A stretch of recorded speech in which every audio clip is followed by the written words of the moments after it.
सब कुछ अगर हार चुके हैं, आखिरी सांस चल रही है, फिर भी साम्राज्य खड़ा करने की क्षमता होनी चाहिए। ये जानते हुए कि सामने यमराज खड़े हैं, आखिरी क्षण है, अंतिम सांस है, फिर भी एक साम्राज्य खड़ा करने की क्षमता आखिरी सांस में होनी चाहिए।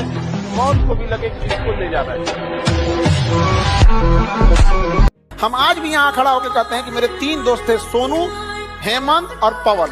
उन लोगों ने अपने पॉकेट खर्चा देके हमको उस समय भी पढ़ने के लिए पैसे दिए थे। सर बहुत ज्यादा उस समय नहीं था, कोई 1000 रुपया दिया, कोई 1500 दिया, कोई 2000 दिया।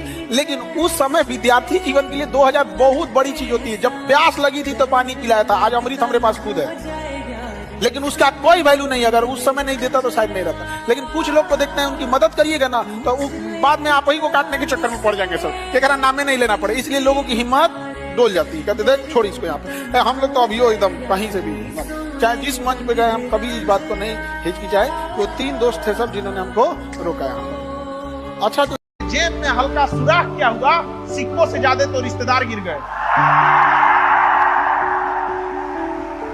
इसलिए इस भ्रम में नहीं रहिएगा कि कोई आपका साथ देगा। कोई अगर आपका साथ दे सकता है, कोई आपको कामयाब कर सकता है, तो केवल एक व्यक्ति है, वो आप खुद है। अपने आप से कहिएगा, तू ही है वो व्यक्ति जो अपने आप को आगे ले जा सकता है।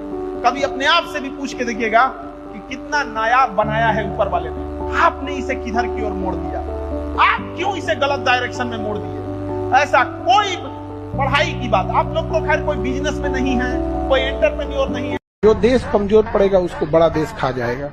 जो मछली कमजोर रहेगी बड़ी मछली खा जाएगी। जो इंसान कमजोर रहेगा उसको बड़ा आदमी खा जाएगा।